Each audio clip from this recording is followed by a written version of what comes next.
Agnit, Alonso y Zañartu conversan, debaten y discuten sobre sostenibilidad de la A a la Z. ESG, de la A a la Z. Es una presentación de Estado Diario. Hola amigas y amigos, soy Tamara Agnitz y junto a Manuela Zañartu y Soledad Alonso les damos la más cordial bienvenida a este podcast ESG de la A a la Z. Recordarles que cada 15 días estamos junto a Manuela y Soledad desmenuzando la sostenibilidad, desmenuzando cada uno de los conceptos que están detrás de este empaquetamiento que se le ha dado al desarrollo sostenible, que es el ESG. Cada 15 días conversamos de manera amena, de manera distendida, y nos pueden ubicar en Spotify, también en Apple Podcasts y en YouTube. Cada 15 días, y ahí recordar que esta es la plataforma de Estado Diario, la plataforma legal de Estado Diario. Hoy día vamos a conversar sobre un tema que es la especie de continuación de lo que tratamos en el capítulo anterior. Hoy día estamos en el episodio número 5. En el episodio número 4 hablamos con Ignacio Larraechea sobre gestión responsable de la cadena de suministro. Y hoy día también tenemos una invitada, una gran invitada. Le quiero dar la bienvenida a Carolina Rudnick. ¿Cómo estás, Carolina? Hola, Tamara, encantada de estar acá y de acompañarte junto con Manuela y Soledad, así que muchísimas gracias por la invitación. Ya quienes nos están escuchando, lo más probable es que más o menos anticipan cuál va a ser la temática, porque Carolina es muy conocida, es una eminencia en el tema que vamos a tratar hoy día, que es la esclavitud, pero la esclavitud moderna, la trata de personas, esclavitud moderna o como se le quiera llamar, pero curiosamente en el siglo en el que estamos no hemos abolido este tipo de fenómeno. ¿Por qué decía que es como la continuación de lo que vimos en el episodio anterior?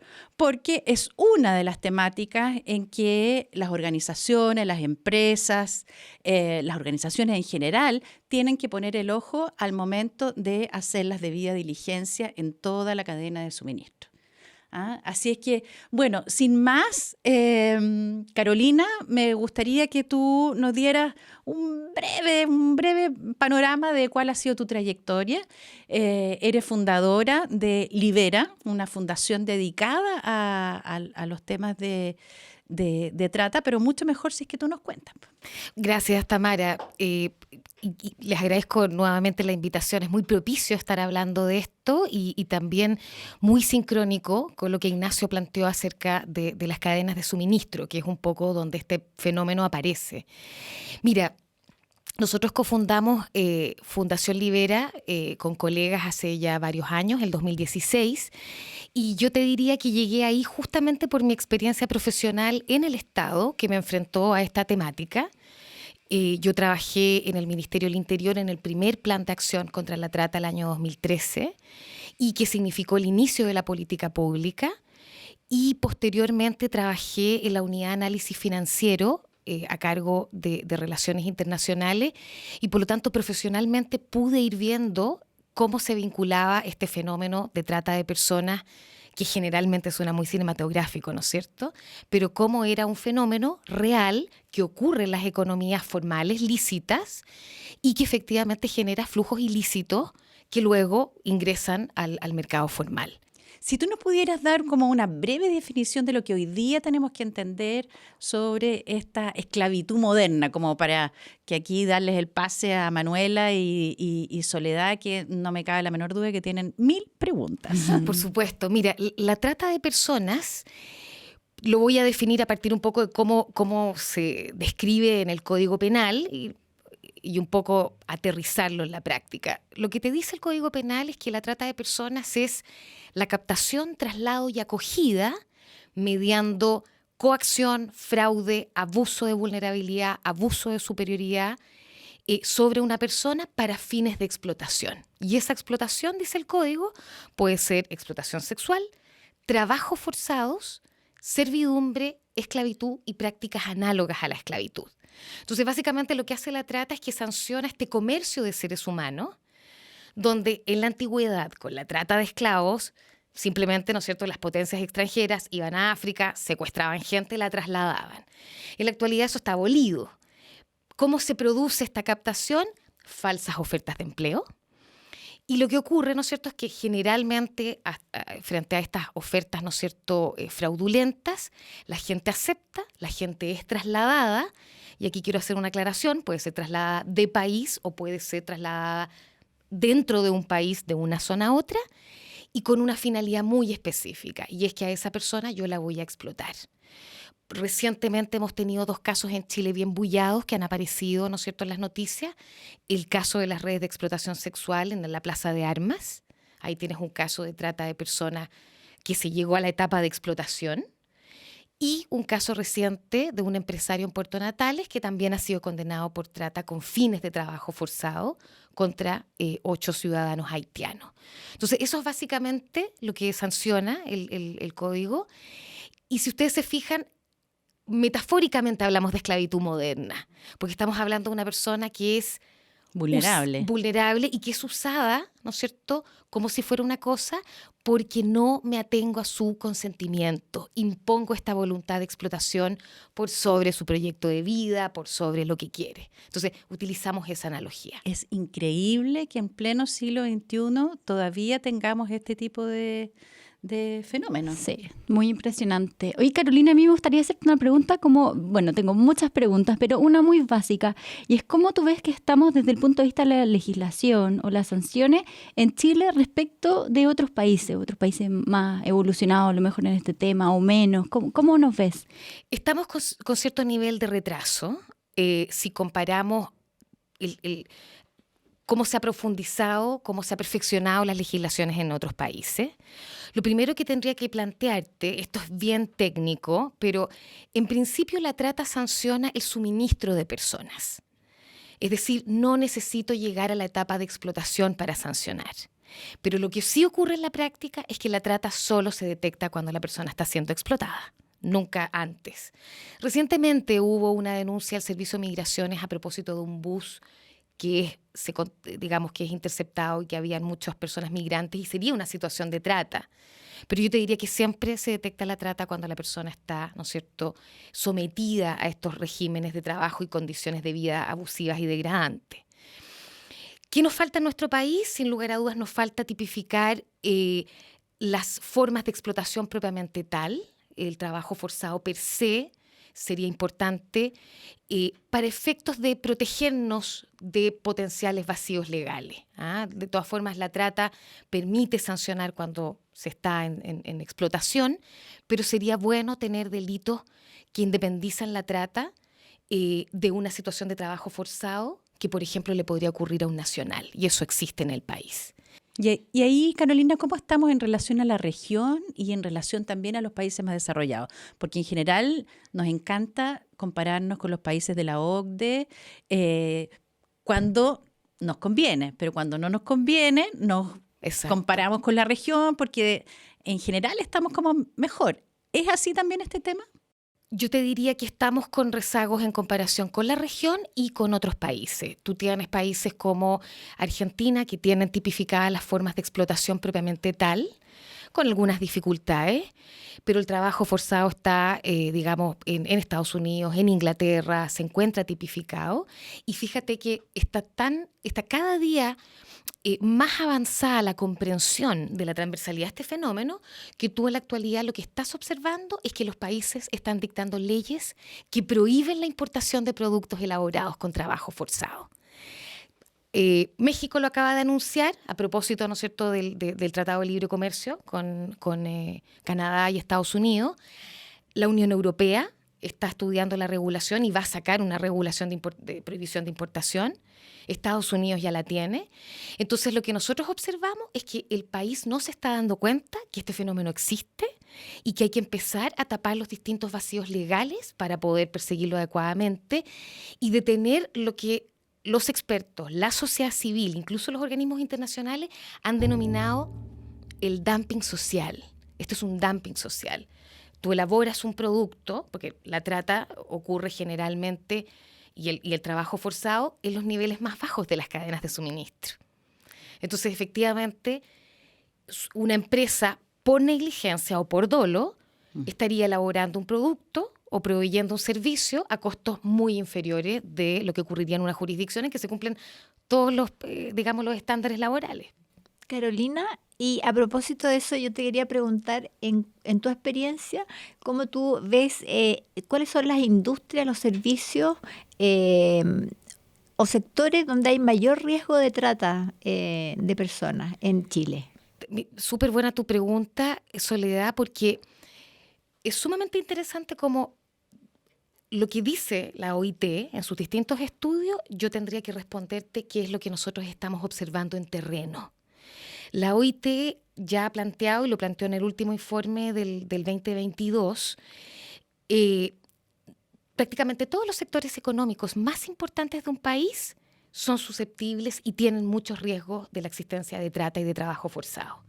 Los 5 más importantes, donde se está dando esto con mayor frecuencia, son la agricultura, la manufactura, la construcción, también el servicio doméstico y en menor medida, pero también los datos son grandes, en la pesca y en la minería.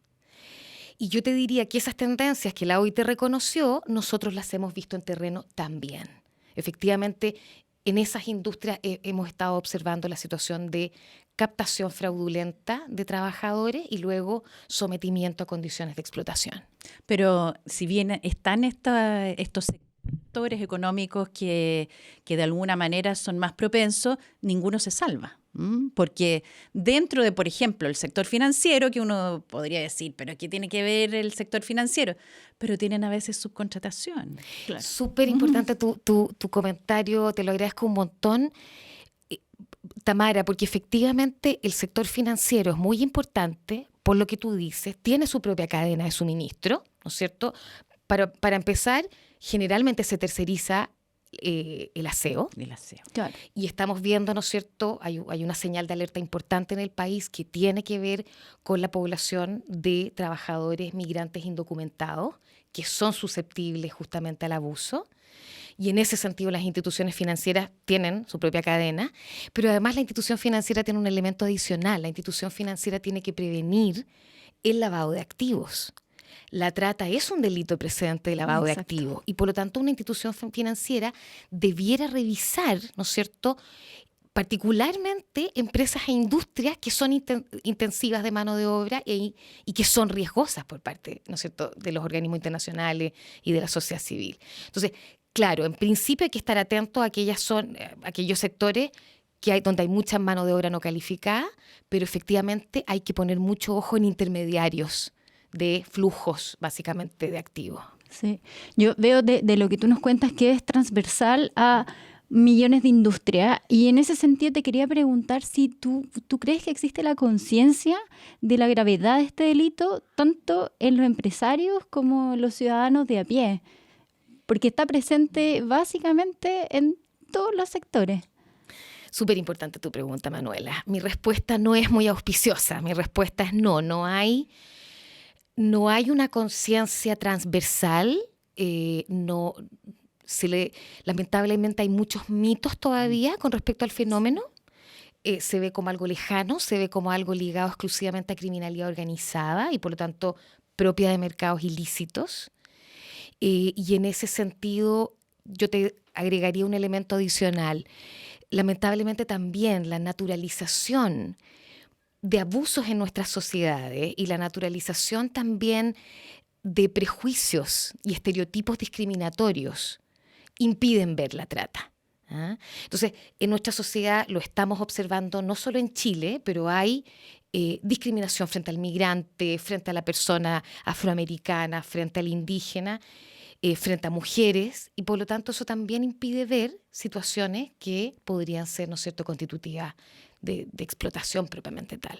Carolina, y complementando un poco o siguiendo la línea de Manuela, ¿cómo tú ves la preparación de las autoridades que intervienen acá, que son, digamos, el Ministerio Público o a veces cuando son demandas laborales, se pilla por ahí, y en general de las autoridades, Fiscalía y Ministerio Público, policías y también los jueces y juezas de Chile? Tenemos un tremendo desafío, Sole, un tremendo desafío con respecto a la sensibilización y la formación de los distintos operadores del Estado que intervienen, digamos, tanto en un proceso penal como en los procesos de detección. Yo te diría que, nuevamente, lo que conversábamos hace unos segundos, hay mitos y digamos, estereotipos y errores con respecto a la comprensión del fenómeno. Ha producido mucho daño la vinculación con únicamente la criminalidad organizada, mucho daño. Y todavía no nos damos cuenta que informalidad laboral es indiciario de la potencial existencia de explotación. Entonces, ¿qué es lo que quiero decir con esto? Que el Estado todavía no hace hablar a las distintas ministerios y servicios entre sí. No estamos teniendo una visión integral intersectorial. Sí, es un problema de informalidad laboral, pero también es un problema de abuso y también es un problema penal. Entonces necesitamos que hable la Inspección del Trabajo con el Ministerio Público y con los jueces.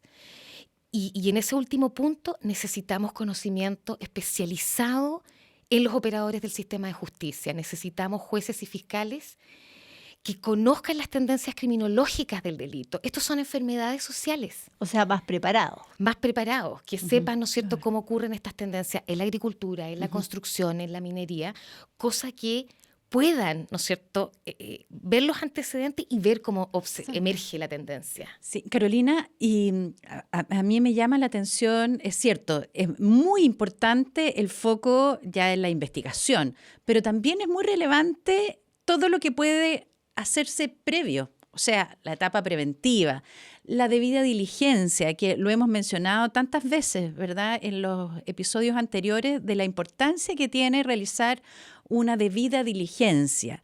Más aún si es que empezamos a hacer conciencia de la existencia de este fenómeno. Entonces, ahí, ¿qué le podríamos recomendar a las empresas o a las organizaciones que han implementado, no sé, nosotros nos dedicamos al ámbito del compliance también? ¿Cómo poder avanzar en que la debida diligencia también incluya esta perspectiva?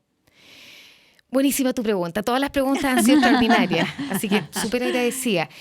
La debida diligencia es clave, es clave. No solamente es clave porque, mira, te permite detectar una correcta debida diligencia en el mapeo de tu cadena de suministro. Tú puedes detectar los lugares de riesgo. Es posible, se está haciendo. Generalmente, ¿no es cierto?, Chile exporta muchísimo. Y ya estamos sujetos a un montón de obligaciones en términos de trazabilidad, generalmente trazabilidad de cuestiones de naturaleza técnica, ¿no es cierto?, fitosanitaria. Tenemos que utilizar esos mecanismos ya existentes para agregar este nuevo factor, abrir los ojos y agregar el factor de la posibilidad de, particularmente en el mundo de la subcontratación, de la tercerización, que es ahí donde está el nudo crítico, tengo que incorporar, ¿no es cierto?, la posibilidad de riesgo. Entonces, todo lo referente, ¿no es cierto?, a las obligaciones de los mandantes en regímenes de subcontratación, el deber y el derecho, ¿no es cierto?, de pedir la información, tengo que hacerlo efectivo. Es sumamente importante revisar qué está pasando con mis contratistas. Y lo interesante es que ya está dentro de las matrices de riesgo. Entonces, aquí hay que abrir. Y esto es sumamente interesante y lo hemos planteado hay distintos, digamos, expertos y sociedad civil que lo ha venido diciendo. Se está produciendo una conjunción maravillosa entre el compliance y la sostenibilidad a propósito de la debida diligencia y lo que es el cumplimiento normativo preventivo de delitos. Súper interesante, pero tal cual como lo dijimos en el episodio anterior, no basta con incorporar esa clausulita en el contrato para resguardar por si es que mi contratista está haciendo algo indebido. No, eso no es suficiente. Exacto. Tú lo dijiste muy bien, hay que ir y constatar, verificar, observar de que no estamos utilizando migrantes, de que no están utilizando gente que está forzada, ¿no? Oye, Carolina, y a propósito, bueno, es un tema que a mí me apasiona mucho y siempre lo pregunto a nuestros invitados y en general lo conversamos harto, si es que el consumidor cambia o no cambia sus decisiones cuando tiene toda la información. Y claro, un inversionista es distinto, está en una posición distinta porque tiene acceso a hacer un due diligence, tiene la información disponible, pero los consumidores estamos en una situación más desventajosa en ese sentido. ¿Hay algo que uno como consumidor pueda hacer? Porque tú al principio dijiste que había países que estaban prohibiendo la importación de productos, entonces ahí ya claro, hay una barrera de inmediato porque el país no está dejando entrar productos que vienen producidos de esta manera, pero en otros países que eso no ocurre. Súper interesante el punto, nuevamente. Mira, hay un movimiento internacional potente, digamos, incipiente, pero potente, de consumidores que están exigiendo no solamente información, sino que los productos no hayan sido elaborados con trabajo forzado, con explotación. A propósito de la directiva que se está discutiendo en la Unión Europea, efectivamente se generaron apoyos ciudadanos de más de 800.000 personas, donde se planteó a la Unión Europea la necesidad de, como consumidor, que se exigiera una debida diligencia y una transparencia total a las empresas en esta materia. En paralelo, hay campañas muy grandes, Fashion Revolution, una ONG que tiene su campaña, Clean Clothes Campaign en materia de retail, que efectivamente están convocando y generando una especie de frente común y planteándole a las distintas marcas, pónganle ojo en su cadena de suministro. Y también está surgiendo con fuerza una especie de movimiento donde accionistas minoritarios están empezando a exigir, ¿no es cierto?, a los directorios, oiga, ¿qué está ocurriendo? Y en ese sentido, y esto lo dicen varias ONG, tu acto de compra puede hacer toda la diferencia. Tu acto de compra es un acto político. ¿Cuál es la recomendación que nosotros siempre damos? Hay que informarse con respecto a lo que yo estoy comprando. O sea, no solamente irse por el precio, por lo barato. No solamente irse por el precio. Pero qué interesante eso que tú dices, porque muchas veces nosotros acá intentamos hacer el link entre el tema y la E, la S, o la A, la S y la G. Y tú dices, claro, los accionistas minoritarios exigiéndole a los directorios, o sea, la G presente. Exactamente. El rol de los gobiernos corporativos en estos temas. Exactamente.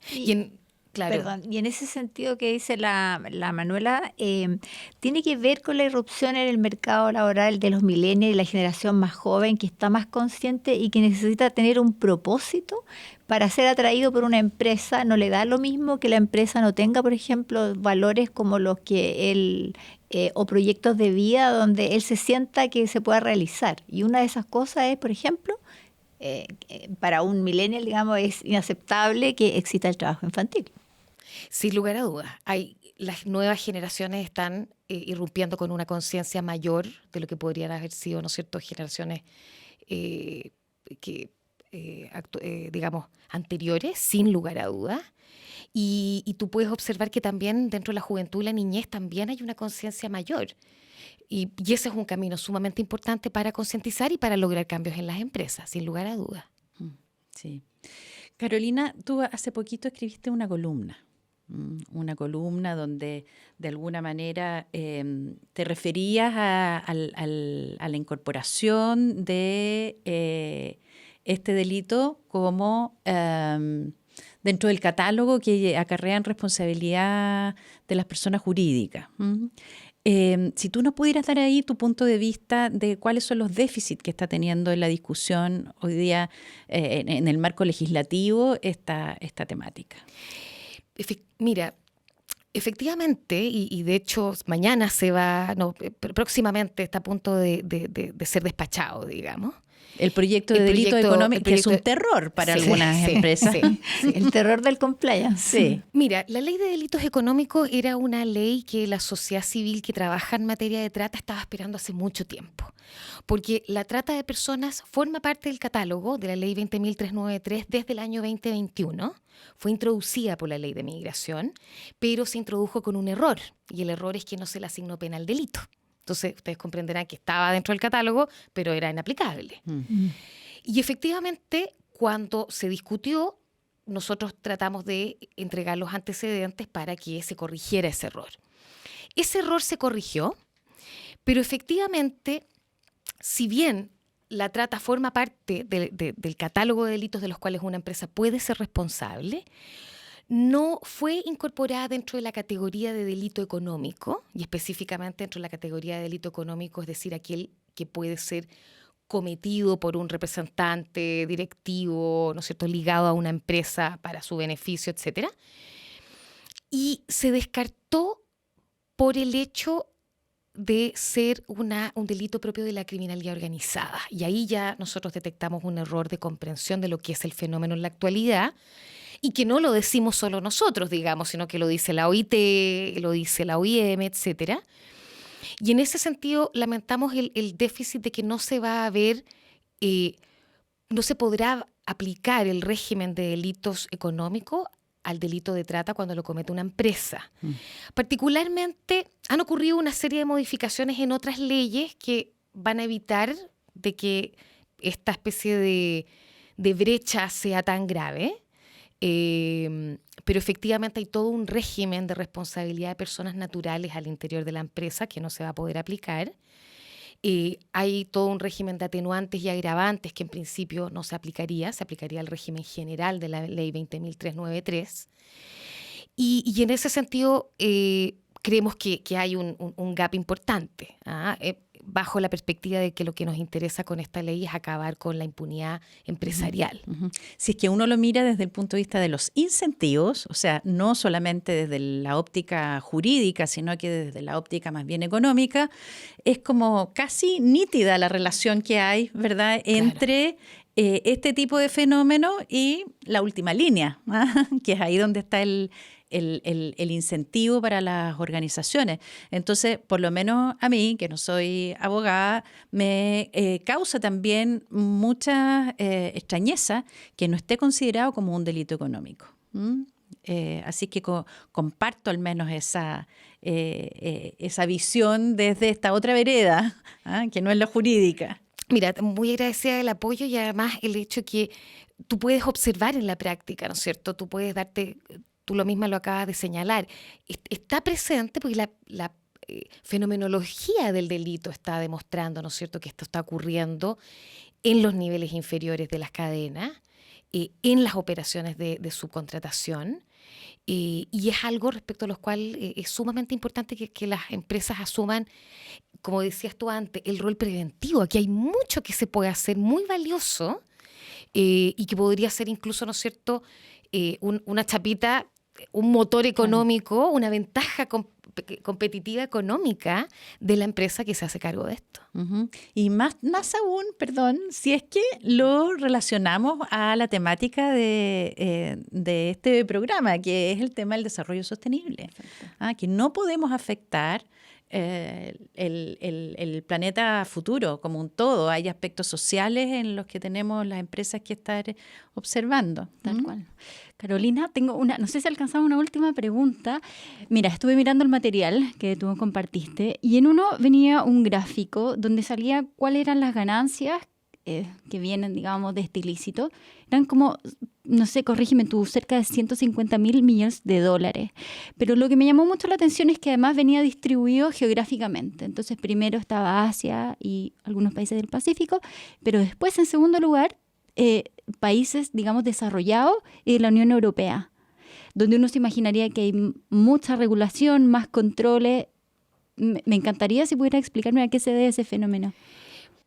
Mira, la trata de personas no hace ningún tipo de diferencia en relación al desarrollo económico de los países. Y esto lo dice la OIT en el último informe y lo hemos podido constatar con colegas nuestros, tanto de Europa como de Estados Unidos y como de Latinoamérica. El problema de la trata y el trabajo forzado en Europa es tremendo.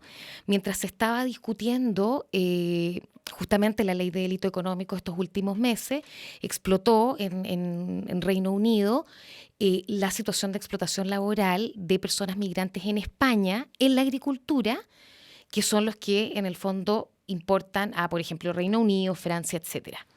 Entonces, tal como lo dice la OIT, esto está ocurriendo en todos los sectores económicos lícitos, esto está ocurriendo en todas las jurisdicciones. Exacto. Y la dinámica es la misma.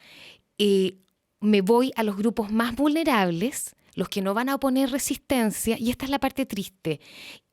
y quienes no van a ser defendidos por nadie. Porque el Estado está en deuda, las empresas están en deuda y también la comunidad estamos en deuda. Entonces, eso es un poco el desafío que tenemos. Pucha, estamos llegando al final, pero solamente una cosita antes de ir al cierre, que no podemos dejar de relacionar estas temáticas con el cambio climático.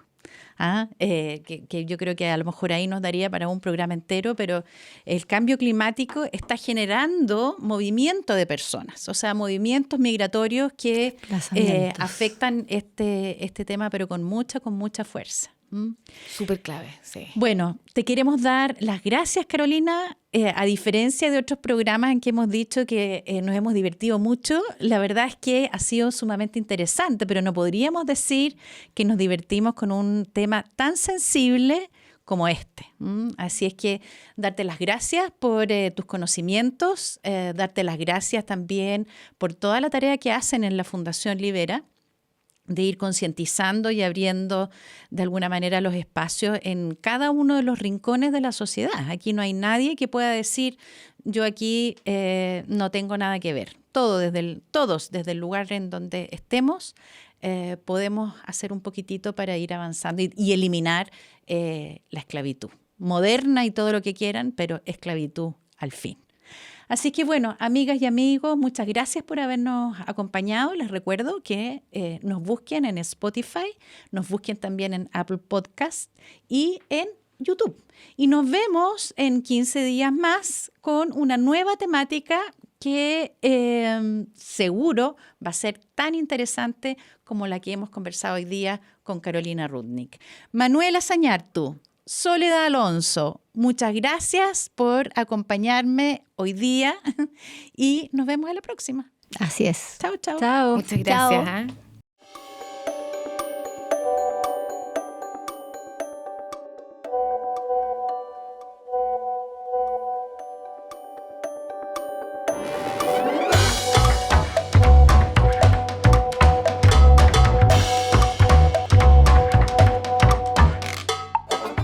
Agnit, Alonso y Zañartu conversan, debaten y discuten sobre sostenibilidad de la A a la Z. ESG, de la A a la Z. Es una presentación de Estado Diario.